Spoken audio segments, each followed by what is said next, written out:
इस हलवे को फ्रेंड्स आप किसी भी इवेंट पर भी बना सकते हैं, जैसा कि शब बारात हो, शब मेराज हो, कोई ईद का इवेंट हो, या फिर आप सहरी अफ्तारी में बनाना चाहते हो तो इस तरह का हलवा बनाकर आप अपने प्यारों को दे सकते हैं। बड़ी आसानी के साथ ये बन जाता है, कोई बनाना भी मुश्किल नहीं है। बिस्मिल्लाहिर्रहमानिर्रहीम। तो दोस्तों, आज मैं आपके साथ जो हलवे की रेसिपी शेयर करूंगी, ये ऐसा हलवा है कि बाज़ दफ़ा कुछ लोगों को या फिर अक्सर बच्चों में आजकल ये बीमारी पाई जाती है कि उनको गंदम वगैरह से एलर्जी होती है, तो उनको यानी कि ग्लूटन से एलर्जी होती है। तो ग्लूटन फ्री हलवा आज मैं आपके साथ शेयर करूंगी कि आप अगर आपके आसपास या फिर आपके अपने घरों में ऐसे बच्चे मौजूद हैं या फिर ऐसे बड़े मौजूद हैं जिनको ग्लूटन एलर्जी हो, तो फिर आप उनके लिए ग्लूटन फ्री हलवा किस तरह तैयार कर सकते हैं। उसके लिए आपको गंदम, सूजी या फिर मैदे वगैरह की ज़रूरत नहीं होती। इसलिए यहाँ पर ग्लूटन फ्री हलवा तैयार करने के लिए मैंने यहाँ पर आधा कप लिया है चावल का आटा।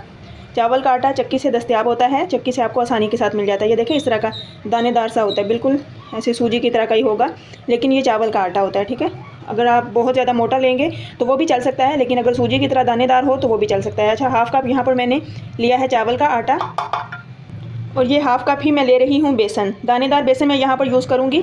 आप इसके अलावा कोई भी दाल आप यूज़ कर लें, उसको पिसवा लें, तो वो भी इसमें आप ऐड कर सकते हैं। फ़िलहाल मैं यहाँ पर चावल के आटे और बेसन से ही ये ग्लूटन फ्री हलवा तैयार करूँगी। तो आधा कप ही मैंने यहाँ पर बेसन लिया है। मैं ये मेजरिंग कप की मदद से पैमाइश कर रही हूँ। आप कोई भी बर्तन सेट कर सकते हैं। ठीक है, फिर आपने इसी तरह सारी चीज़ों की पैमाइश करनी है।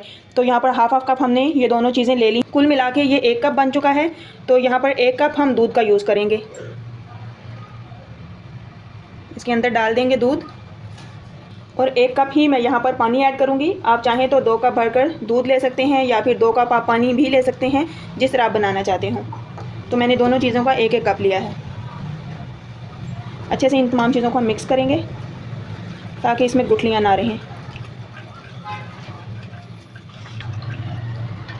तो चलें जी, हमने यहाँ पर ये मिक्सचर रेडी कर लिया है। इसको हम भिगोकर थोड़ी देर के लिए छोड़ देंगे। जब तक हम शीरा रेडी करेंगे तो उस वक्त तक बेसन और चावल का आटा अच्छे से फूल जाएगा, जिससे हमारा हलवा बड़ा ज़बरदस्त और दानेदार बनेगा। तो इसलिए हमने इसको पहले भिगो दिया है, और ये बिल्कुल स्मूथ सा एक बैटर बन चुका है। अगर कोई गुठलियाँ वगैरह होंगी, कुछ छोटी मोटी रह भी जाएँ, तो वो जब हम इसकी भुनाई करेंगे तो वो खुद ब खुद ख़त्म हो जाएंगी। ठीक है, आपने इस चीज़ की टेंशन नहीं लेनी। चलिए, अब यहाँ पर हम शीरा बनाना रेडी करते हैं। अब सबसे पहले मैंने फ्लेम ऑन की है, और अब यहाँ पर फ्रेंड्स ये मैंने घी का यूज़ किया है। ठीक है, आप चाहें तो कुकिंग ऑयल भी ले सकते हैं, लेकिन मैंने यहाँ पर घी लिया है। और घी आप देख सकते हैं कि ये बहुत ज़्यादा मेल्ट नहीं हुआ, इसलिए मैंने 1 कप से थोड़ा सा कम लिया है, क्योंकि जब ये अच्छे से मेल्ट होगा तो ये 1 कप बन जाएगा। ठीक है, हमने चीज़ों की जो रेशो लेनी है, मेजरमेंट लेनी है, वो अच्छे तरीके से बराबर लेनी है। अगर कम या ज़्यादा होंगी तो फिर ये रेसिपी ऊपर नीचे हो सकती है, इसलिए चीज़ों की जो रेशो का वो आपने ख़ास ख्याल रखना है। तो घी इसमें ऐड करेंगे और इसको मेल्ट होने का वेट करते हैं। वैसे भी हलवा जात घी में ही बनाए जाएं तो ज़्यादा अच्छे बनते हैं। 2 से 3 अदद मैं इसमें हरी इलायची कूट कर ऐड कर दूँगी, ताकि इसके दाने निकल आए, उसका अच्छा सा फ्लेवर आ जाए। और 1 कप मैं इसमें शुगर ऐड करूँगी।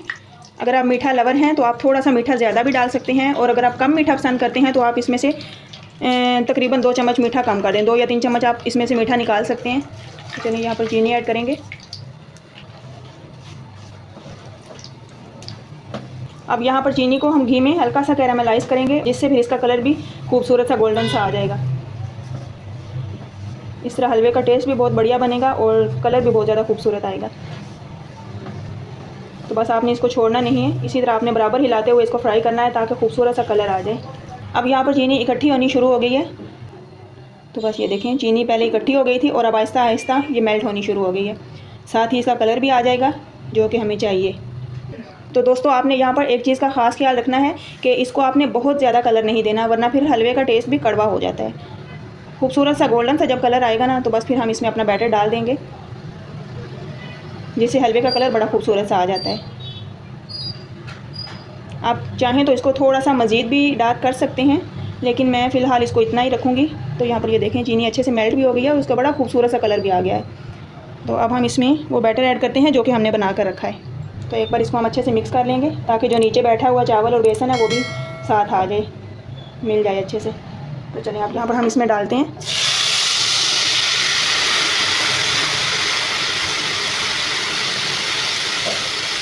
एकदम से नहीं डालना, बल्कि थोड़ा थोड़ा डालेंगे तो इसकी मिक्सिंग बड़ी अच्छी हो जाती है।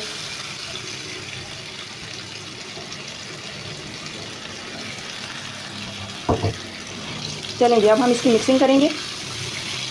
ये हलवा बनाना बहुत ज़्यादा आसान है। अगर आपके आसपास ऐसे लोग मौजूद हैं जिन्होंने नॉर्मल रूटीन में गंदम वगैरह नहीं खानी या फिर उनको ग्लूटेन एलर्जी है, तो आप इस तरह का हलवा बनाकर उनको दे सकते हैं।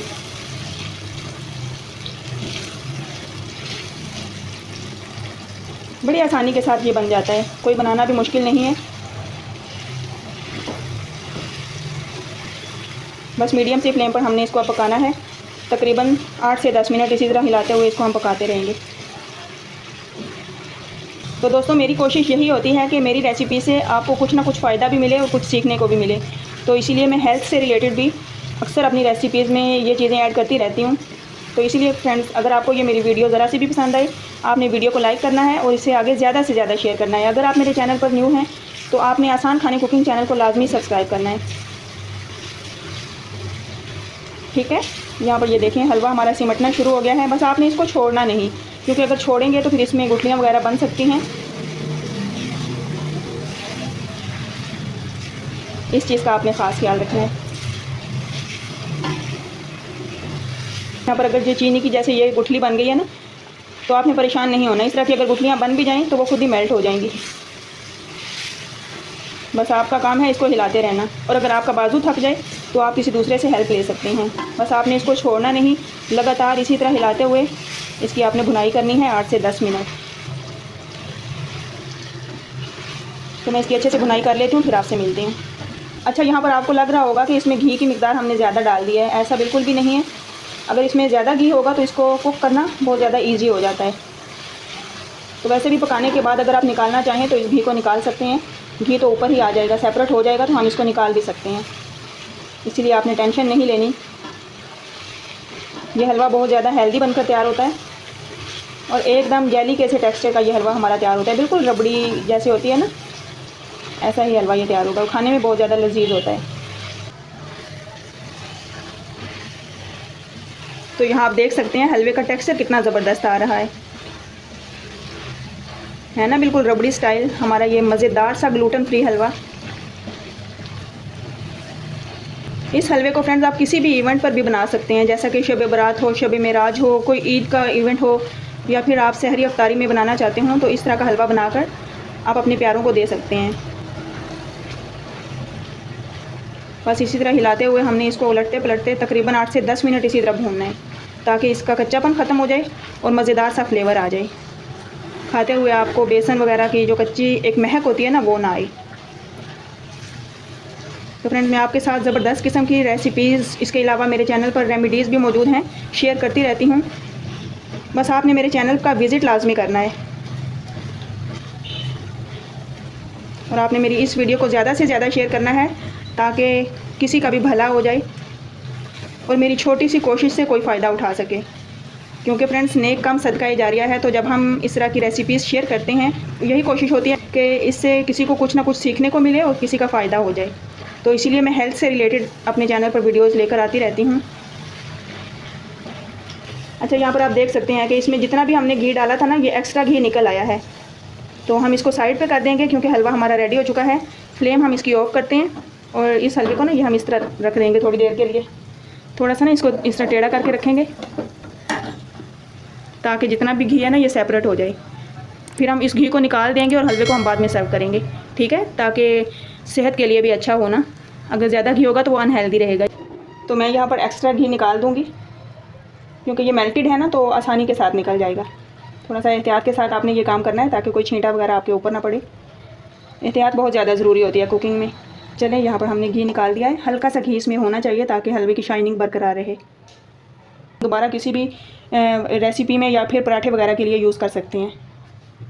तो दोस्तों, वैसे तो ये हलवा रेडी हो चुका है, लेकिन मैंने हल्की सी इसके नीचे फ्लेम दोबारा से ऑन की है, क्योंकि इसमें कुछ ड्राई फ्रूट्स ऐड करूँगी। तो आप कोई भी ड्राई फ्रूट्स ऐड कर सकते हैं। मैंने यहाँ पर किशमिश और नारियल ये इसमें ऐड किया। अच्छे से वॉश करने के बाद मैंने इसको भिगो के रख दिया था, ताकि ये सॉफ्ट हो जाए। तो फ्रेंड्स, ग्लूटेन फ्री हलवा हमारा रेडी हो चुका है। अब हम इसकी सर्विंग की तरफ चलते हैं। तो यहाँ पर ज़बरदस्त टेक्सचर के साथ हमारा ग्लूटेन फ्री हलवा रेडी है। अल्हम्दुलिल्लाह, हमने इसे मिनटों में ही बनाकर तैयार कर लिया है। और आप हलवे की लुक चेक करें, कितना शाइनी, कितना मज़ेदार है लुक वाइज भी। देखिए, इसे देखते ही मुंह में पानी आ जाता है, तो फ़ौरन ही इसको बनाने का दिल करता है। तो अल्हम्दुलिल्लाह बड़ा ज़बरदस्त, बड़ा ही मज़ेदार हमारा ग्लूटेन फ्री हलवा रेडी है। तो चलिए फटाफट से जाएं, आज ही इसको बनाकर ट्राई करें। अगर इसको ट्राई करें तो अपना फीडबैक देना मत भूलिएगा, मुझे आपके कमेंट का इंतज़ार रहेगा। नेक्स्ट इंशाल्लाह फिर लेकर आऊँगी एक अमेजिंग और मज़ेदार रेसिपी। मुझे अपनी दुआओं में याद रखिए। अल्लाह हाफिज़।